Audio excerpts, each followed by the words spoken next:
ब्रह्मवैवर्त पुराण।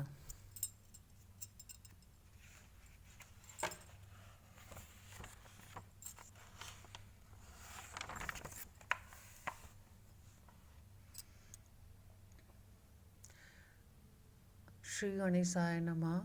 श्री राधा कृष्णाभ्याम नमः। संक्षिप्त ब्रह्मवैवर्त पुराण ब्रह्मखंड। ये पहला अध्याय। मंगलाचरण नैमिषारण्य में आए हुए सौती से सौनक के प्रश्न तथा सोती द्वारा ब्रह्मवैवर्त पुराण का परिचय देते हुए इसके महत्व का निरूपण।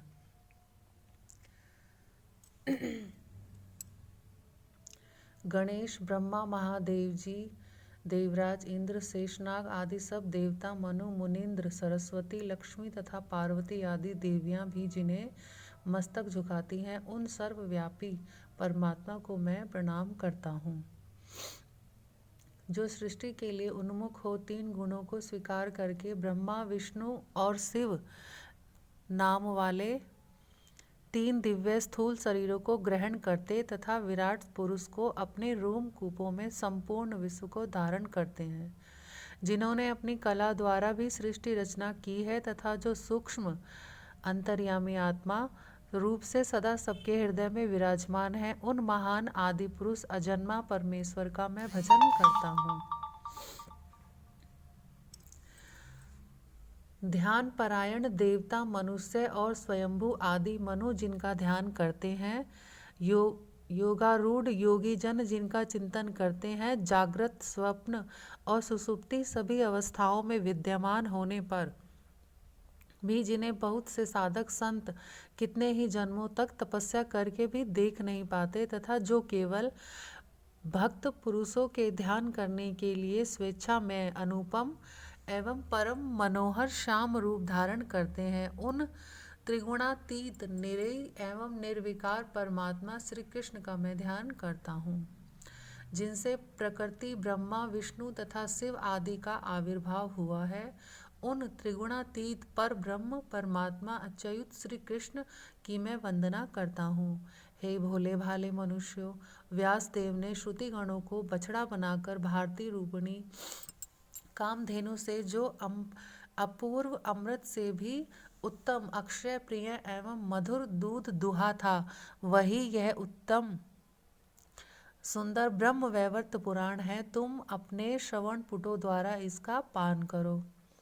ओम नमो भगवते वासुदेवाय। परम पुरुष नारायण, नर श्रेष्ठ नर, इनकी लीलाओं को प्रकट करने वाली देवी सरस्वती तथा उन लीलाओं का गान करने वाले वेद व्यास को नमस्कार करके फिर जय का उच्चारण इतिहास पुराण का पाठ करना चाहिए। भारतवर्ष के नैमिषारण्य तीर्थ में सौनक आदि ऋषि प्रातःकाल नित्य और नैमित्तिक क्रियाओं का अनुष्ठान करके कुशा आसन पर बैठे हुए थे। इसी समय सूत पुत्र उग्रश्रवा अकस्मात वहां आ पहुँचे। आकर उन्होंने विनीत भाव से मुनियों के चरणों में प्रणाम किया। उन्हें आया देख ऋषियों ने बैठने के लिए आसन दिया। मुनिवर सौनक ने भक्ति भाव से उन नवागत अतिथि का भली भांति पूजन करके प्रसन्नता पूर्वक उनका कुशल समाचार पूछा। सौनक जी सम आदि गुणों से संपन्न थे। पौराणिक सूत जी भी शांत चित्त वाले महात्मा थे। अब वे रास्ते की थकावट से छूटकर सुस्थिर आसन पर आराम से बैठे थे। उनके मुख पर मंद मुस्कान की छटा छा रही थी। उन्हें पुराणों के संपूर्ण तत्व का ज्ञान था। सौनक जी भी पुराण विद्या के ज्ञाता थे। वे मुनियों की उस सभा में विनीत भाव से बैठे थे और आकाश में तारों के बीच चंद्रमा की भांति शोभा पा रहे थे। उन्होंने परम विनीत सूत जी से एक ऐसे पुराण के विषय में प्रश्न किया जो परम उत्तम श्री कृष्ण की कथा से युक्त, सुनने में सुंदर एवं सुखद, मंगलमय, मंगल योग्य तथा सर्वदा मंगलधाम हो, जिसमें संपूर्ण मंगलों का बीज निहित हो, जो सदा मंगलदायक, संपूर्ण अमंगलों का विनाशक, समस्त संपत्तियों की प्राप्ति कराने वाला और श्रेष्ठ हो, जो हरि भक्ति प्रदान करने वाला, नित्य परमानंददायक, मोक्षदाता, तत्व ज्ञान की प्राप्ति कराने वाला तथा स्त्री पुत्र एवं पौत्रों की वृद्धि करने वाला हो। शौनक जी ने पूछा, सूत जी, आपने कहाँ के लिए प्रस्थान किया है और कहाँ से आप आ रहे हैं? आपका कल्याण हो। आज आपके दर्शन से हमारा दिन कैसे पुण्यमय हो गया है। हम सभी लोग कलयुग में श्रेष्ठ ज्ञान से वंचित होने के कारण भयभीत हैं, संसार सागर में डूब रहे हैं और इस कष्ट से मुक्त होना चाहते हैं। हमारा उद्धार करने के लिए आप यहाँ पधारे हैं। आप बड़े भाग्यशाली साधु पुरुष हैं, पुराणों के ज्ञाता हैं, संपूर्ण पुराणों में निष्णात हैं और अत्यंत कृपा निधान हैं। महाभाग, जिसके श्रवण और पठन से भगवान श्री कृष्ण में अविचल भक्ति प्राप्त हो तथा उस तत्व ज्ञान को बढ़ाने वाला हो, उस पुराण की कथा कहिए। सूत नंदन, जो मोक्ष से भी बढ़कर है, कर्म का मूलोच्छेद करने वाली तथा संसार रूपी कारागार में बंधे हुए जीवों की बेड़ी काटने वाले है, वह कृष्ण भक्ति ही जगत रूपी दवानल से दग्ध हुए जीवों पर अमृत वर्षा करने वाली है। वही जीवधारियों के हृदय में नित्य निरंतर परम सुख एवं परमानंद प्रदान करती है। आप वह पुराण सुनाइए जिसमें पहले सबके बीज का प्रतिपादन तथा पर ब्रह्म के स्वरूप का निरूपण हो, सृष्टि के लिए उन्मुख हुई उस परमात्मा की सृष्टि का भी उत्कृष्ट वर्णन हो। मैं यह जानना चाहता हूँ कि परमात्मा का स्वरूप साकार है या निराकार, ब्रह्मा का स्वरूप कैसा है, उसका ध्यान अथवा चिंतन कैसे करना चाहिए, वैष्णव महात्मा किसका ध्यान करते हैं तथा शांत चित्त योगीजन किसका चिंतन किया करते हैं। वेदों में किनके गूढ़ एवं प्रधान मत का निरूपण किया गया है।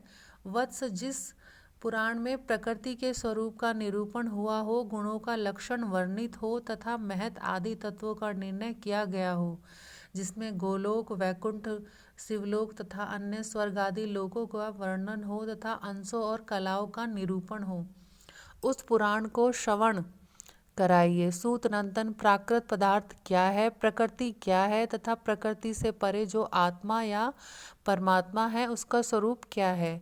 जिन देवताओं और देवांगनाओं का भूतल पर गूढ़ रूप से जन्म या अवतरण हुआ है उनका भी परिचय दीजिए। समुद्रों, पर्वतों और सरिताओं के प्रादुर्भाव की भी कथा कहिए। प्रकृति के अंश कौन है, उसकी कलाएं और उन कलाओं की भी कलाएं क्या हैं, उन सबके शुभ चरित्र, ध्यान, पूजन और स्त्रोत आदि का वर्णन कीजिए। जिस पुराण में दुर्गा, सरस्वती, लक्ष्मी और सावित्री का वर्णन हो, श्री राधिका का अत्यंत अपूर्व और अमृतोपम आख्यान हो, जीवों के कर्म विपाक का प्रतिपादन तथा नरकों का भी वर्णन हो, जहाँ कर्म बंधन का खंडन तथा उन कर्मों से छूटने के उपाय का निरूपण हो, उसे सुनाइए। जिन जीवधारियों को जहाँ जो शुभ या अशुभ स्थान प्राप्त होता हो, उन्हें जिस कर्म से जिन जिन योनियों में जन्म लेना पड़ता हो, इस लोक में देहधारियों को जिस कर्म से जो रोग होता हो तथा जिस कर्म के अनुष्ठान से उन रोगों से छुटकारा मिलता हो, उन सब का प्रतिपादन कीजिए।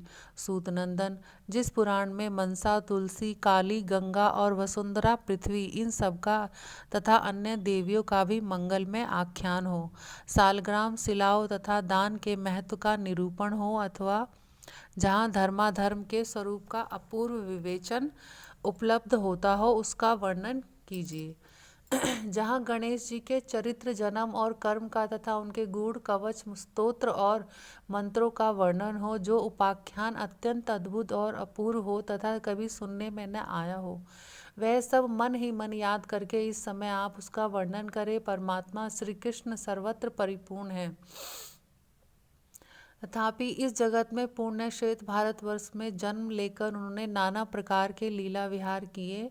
मुने जिस पुराण में उनके इस अवतार तथा लीला विहार का वर्णन हो उसकी कथा कहिए। उन्होंने किस पुण्यात्मा के पुण्य में ग्रह में अवतार ग्रहण किया था, किस धन्या मान्या पुण्यवती सती नारी ने उनको पुत्र रूप से उत्पन्न किया था, उसके घर में प्रकट होकर वे भगवान फिर कहाँ और किस कारण से चले गए, वहाँ जाकर उन्होंने क्या किया और वहाँ से फिर अपने स्थान पर कैसे आए, किसकी प्रार्थना से उन्होंने पृथ्वी का भार उतारा तथा किस सेतु का निर्माण करके भगवान पुनः गोलोक को पधारे।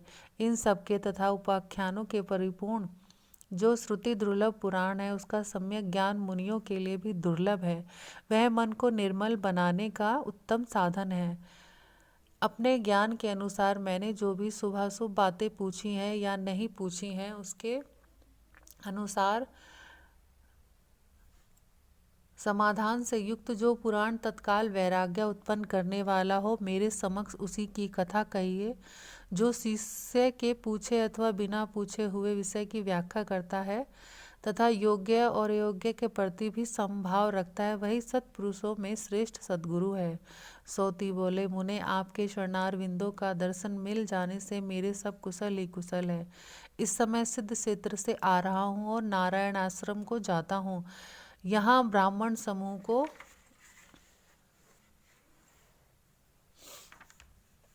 उपस्थित देख नमस्कार करने के लिए चला आया हूँ। साथ ही भारतवर्ष के पुण्यदायक क्षेत्र नैमिषारण्य का दर्शन भी मेरे यहाँ आगमन का उद्देश्य है। जो देवता ब्राह्मण और गुरु को देखकर वेग पूर्वक उनके सामने मस्तक नहीं झुकाता है वह कालसूत्र नामक नरक में जाता है तथा जब तक चंद्रमा और सूर्य की सत्ता रहती है तब तक वह वहीं पड़ा रहता है। साक्षात श्री हरि ही भारतवर्ष में ब्राह्मण रूप से सदा भ्रमण करते रहते हैं। श्री हरि स्वरूप तथा ब्राह्मण को कोई पुण्य आत्मा ही अपने पुण्य के प्रभाव से प्रणाम करता है।